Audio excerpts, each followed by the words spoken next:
में डूबी थी कमलांगना, जब पयोधर में स्पर्श का ज्वार था, रश्मियां भी रजत बाग स्वर्णिम हुई। अंजुमन में अनल जलता उद्गार का, विक्रमादित्य पूछे सभा कक्ष में, आज शंका हमारी मिटा दे कोई, पुण्य क्या मैं किया था प्रभु जनों में, कैसे राजा बना हूँ बता दे कोई। कुछ मतलब का बात लेला हो रही हो। एक बार राजा विक्रमादित्य पूरे सभा में ऐलान करके पूछलन, कितना बड़ा बड़ा ज्योतिषी विद्वान सब लोग बैठल बाप, एक सवाल हमार हो कि सुनीला के आदमी के पूर्व जन्म के संस्कार ओकरे आगे आवला, तो हम पूर्व जन्म में का कैले रहली कि राजा हो गई। सवाल क्लियर है।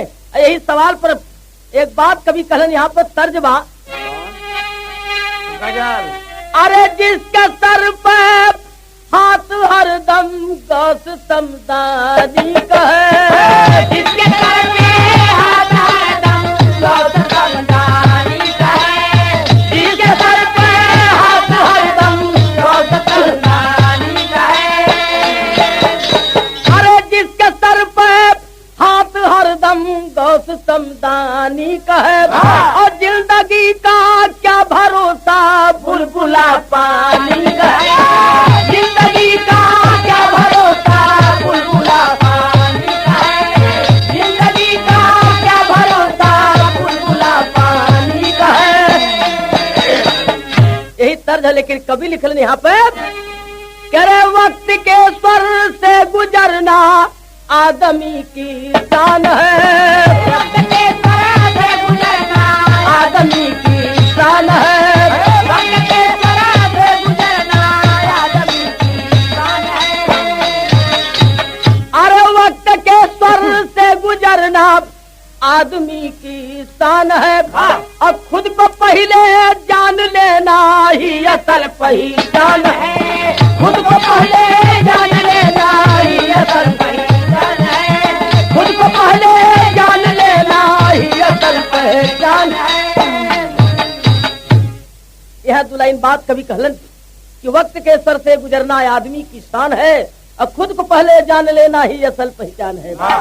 पहले अपने के जाने के पड़ी तब दुनिया के जानी। विक्रमादित्य जब सवाल केलन है, ए भैया, तो वहाँ का वातावरण कभी पेश केलन के भ्रमर गुंजार करके छिप गए थे फूलों में, अरे भास्कर भूल गए भाव के वसूलों में, ज्योतिषी विद्वानों की बैठी भारी टोली थी, प्रश्न को सुन के सबकी बंद हुई बोली थी। ए भैया, राजा विक्रमादित्य का सवाल सुन के लोगन मौन हो गए, कोई बोलत नहीं बाप।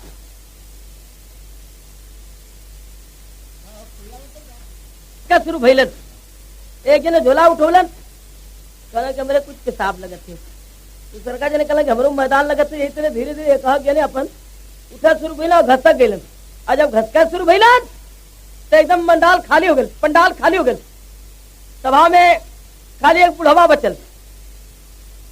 ए भैया, तो ज्योतिषी विद्वानों की बैठी भारी टोली थी, प्रश्न को सुन के सबकी बंद हुई बोली थी, भूप हैरान हुए कक्ष हुआ खाली है, बचा एक ज्योतिषी बोला बजा के ताली है।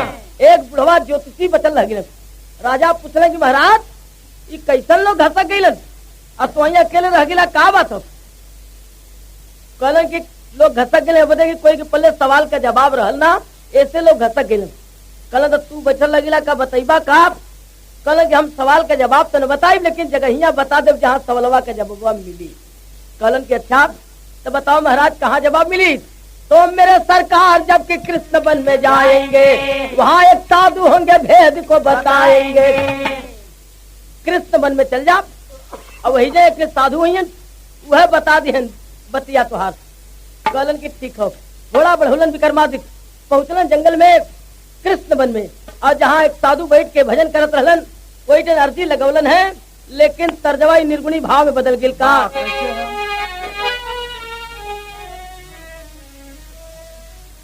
सर जो है बा आई गीतिया आप लोगन के निर्गुण 17 तारीख के रेडियो से भी मिली, लेकिन यह गीतिया के तर्ज बा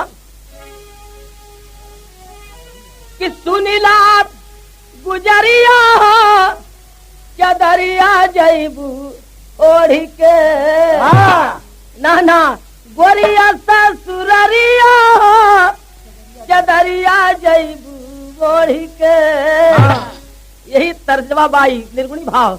लेकिन राजा कथन अरे द्वारे भिखरिया पुजारिया बाबा बोलिदा, भिखरिया पुजारिया बाबा बोलिदा, भिखरिया पुजारिया बाबा बोलिदा। अरे भेद बतावा साधु बाबा बोले भूप गुण करिया, साधु बाबा बोले भूप गुण करिया, साधु बाबा बोले भूप गुण करिया।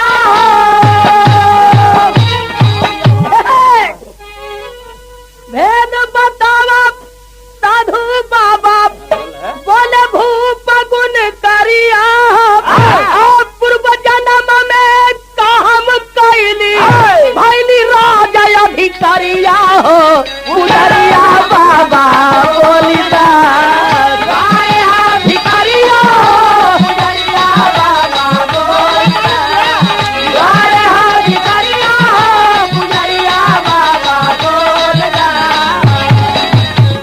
महाराज आँख खोला तनी, साधु आँख खोलन, कहा भाई कहन एक सवाल हम इतने पूछल चाहते ही हम पूर्व जन्म में का कैली के जन्म में राजा हो गेली, हमें अपने के पहचाने निकल रही खुद के। साधु कहलन की महाराज सवालवा के जब हम रहू लगे ना हम बता दे जगह हम हूँ कहा। साधु बोले छत्तीसगढ़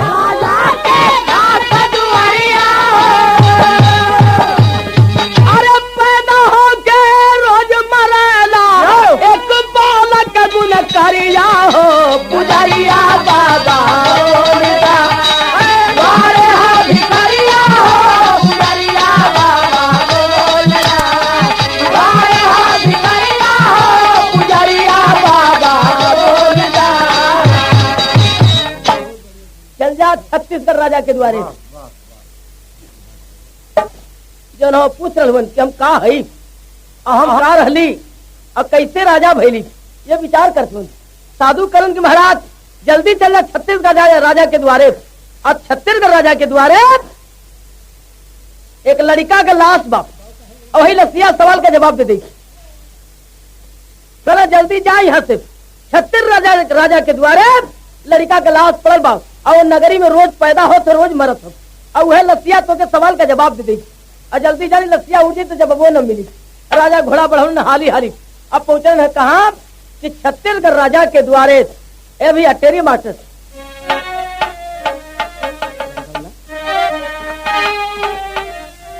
अरे मैं खाने में तबाही आ गई, सुषमा साज पयोधर चले भेद जल गाने,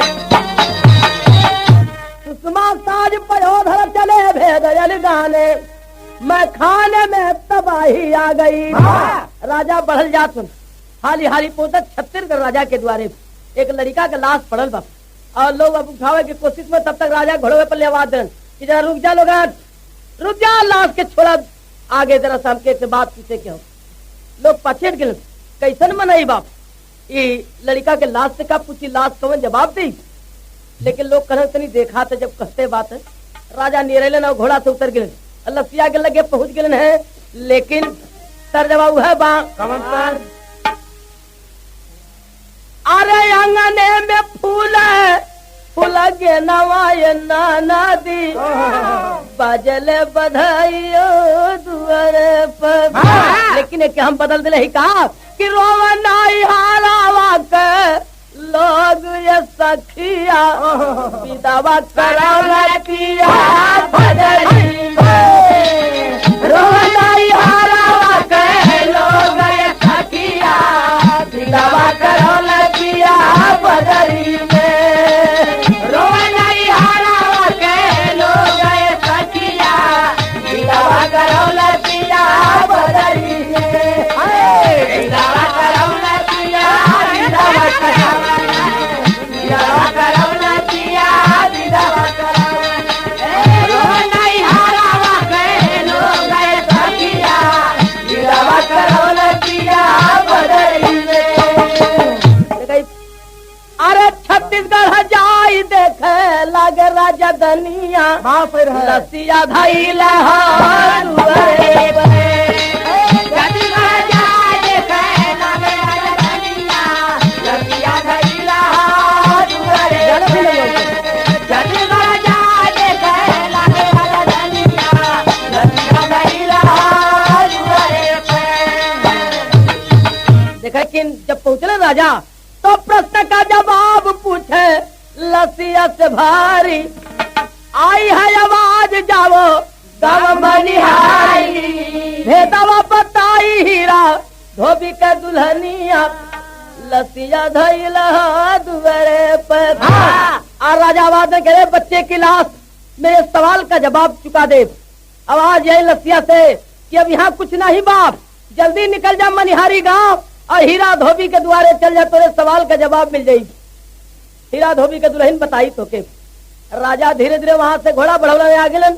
कहा सरजवा आ गेलू है कि कहवा का खाया रे चुनावा कहवा को पौन को कटी कुली लीला रावा मारहु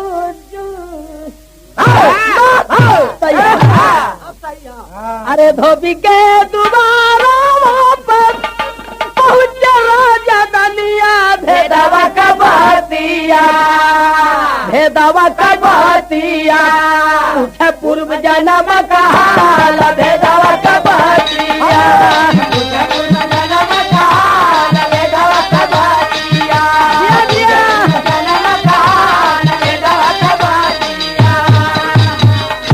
अरे करके साथ कर तब बोलल बाधोबिनिया भेदवा का बतिया राजा करा मनवा में ख्याल भेदवा का बतिया था। ए भैया पहुंचले हीरा धोबी के द्वारे मनिहारी और राजा आवाज दिलन है हीरा धोबी कहते अपने दुल्हनिया के बुला दा। दुल्हनिया आयल है धोबिनिया जब आयल है तो राजा पूछलन है कि मेरे सवाल का जवाब दे दे। धोबिनिया कलश की महाराज हमार पहले सेवा सत्कार द्वारे का स्वीकार करा और तब जवाब दे। राजा सोचलन कि आज धोबी जान के पानी पिए से इनकार करब अगर तो बतियों न मिली तब पनिया पियलन है आनंद के साथ जो कुछ द्वारे पर मिलल पानी पियलन पी के कलन के अब बता दा हमके।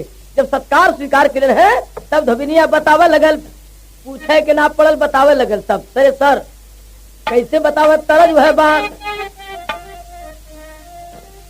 कि रतिया होले गरमिया ना डोले पवनवाना लेकिन धोबी घाटा पर बोली राजा से धोबिनिया धोबी घाटा पर बोली राजा से धोबिनिया धोबी घाटा पर बोली राजा से धोबिनिया।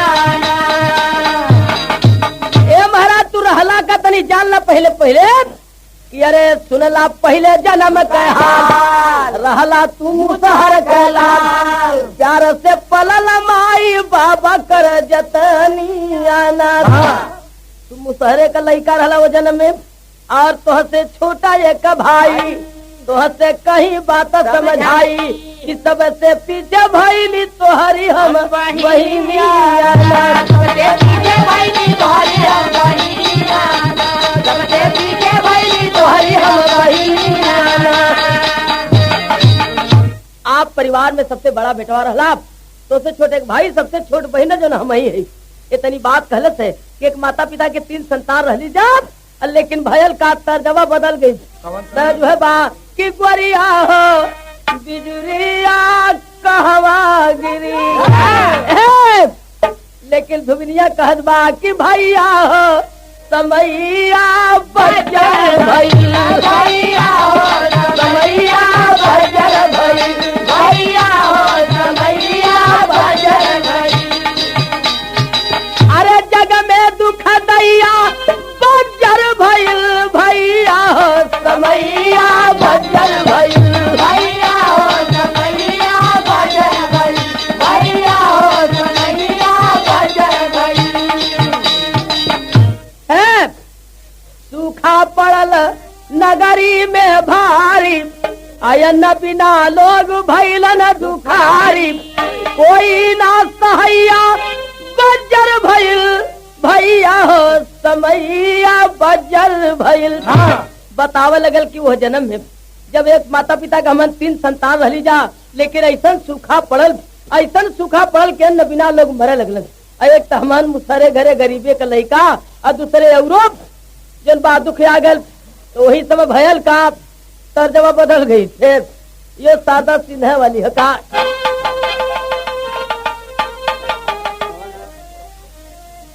अरे बड़ा की पतिया मारे तनवा का पतिया पतिया रोई रोई ना, पतिया रोई रोई ना, लिखवा राजमतिया पतिया रोई रोई ना, लिखवा राजमतिया पतिया रोई रोई ना, लिखवा राजमतिया पतिया रोई रोई ना, लिखवा राजमतिया पतिया रोई रोई ना।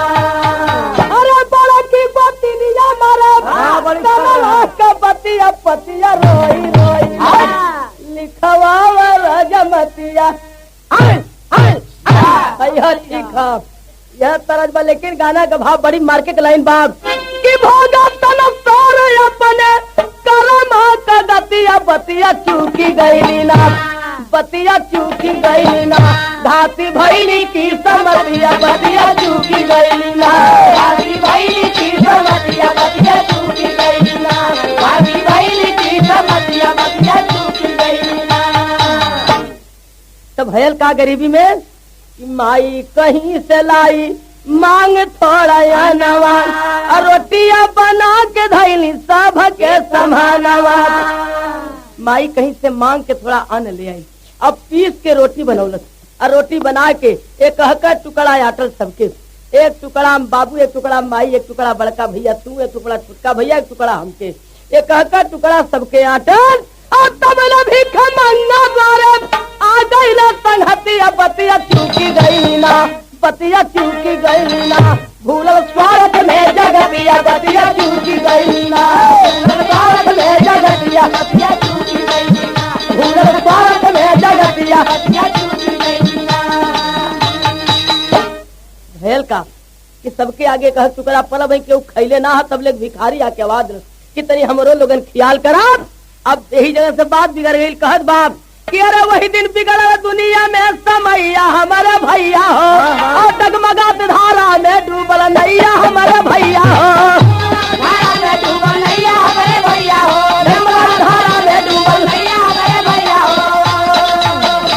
नतीजा का निकलल भिखारी के साथ व्यवहार का भयन कि अरे बाबूजी भिख मंगा को द्वारे अपने फटकारे हो, माई गारी देवा लगली छोटका भैया मारे हो, कोत हम कहली तही समैया हमारे भैया हो, और गंदा कतहू खा जाके मुदैया हमारे भैया हो।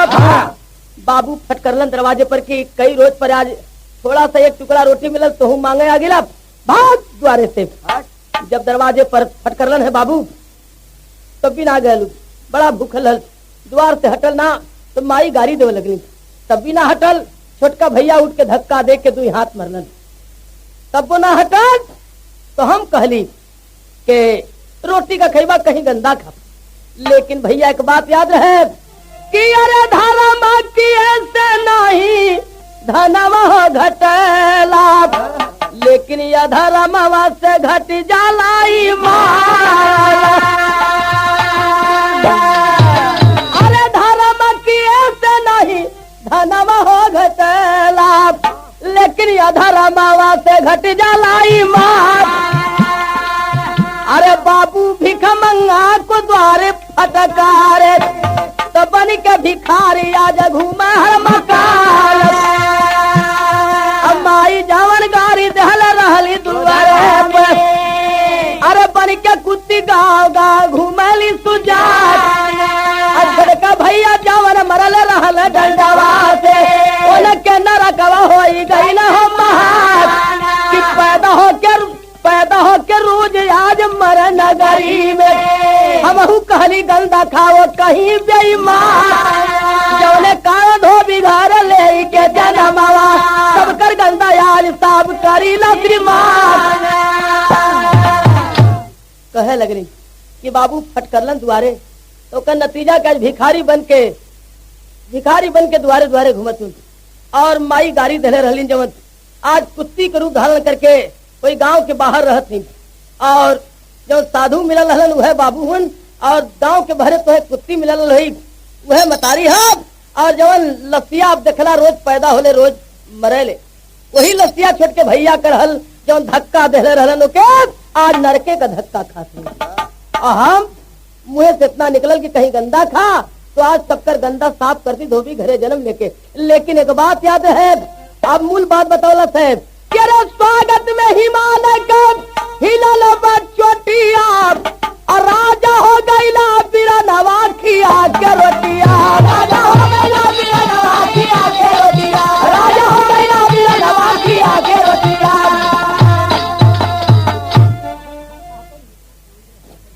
हाँ कहलत कि दुनिया तकलीफ दहलत, लेकिन तू उठ के सहारा दहला और सहारा दे के अपने भूखल रह गला अपन हिस्सा रोटी खिया दहला। और जब खिया दहला तो खुदा पीर से पागलवा भिखमंगा रोटी खा के लाख दुआएं दिया तुम्हें भैया उस दिन हरसा के, जैसे पवला सिंह सनवा खिया के रोटिया। वही दुआ दिया आज हमार खुदा मिटौलस भगवानों के राजा करे, वही वरदान तो के आज प्राप्त भयल है। राजा कहलन की आपन तो हम जनबे के ली, लेकिन आज एक चीज और बेसी मिलल कि हमारे परिवार संकट में बाप, तो करके इकट्ठा सबके राजा अपने महल में लाए, देकर के सम्मान उन्हें काफी तीरथ करवाए। छूटल माया के गोहनवा खिया के रोटिया। आखिरी बात कभी कहलन कि किया हुआ उपकार कभी वह व्यर्थ नहीं है जाता, करनी का फल देते सबको जग में भाग्य विधाता। खुला राजा का गया नवा खिया के रोटिया, खुला राजा का गया नवा खिया के रोटिया, खुला राजा का गया नवा खिया के रोटिया। और गुरु बिहारी गुरु गणेश गुरु रामलाल मुर्मा का स्वर्ग में चंडिका कभी बच्चन का विजय पताका। अरे मैं खाने में तबाही आ गई, राम तो कभी का परख प्रेम बयाने मैं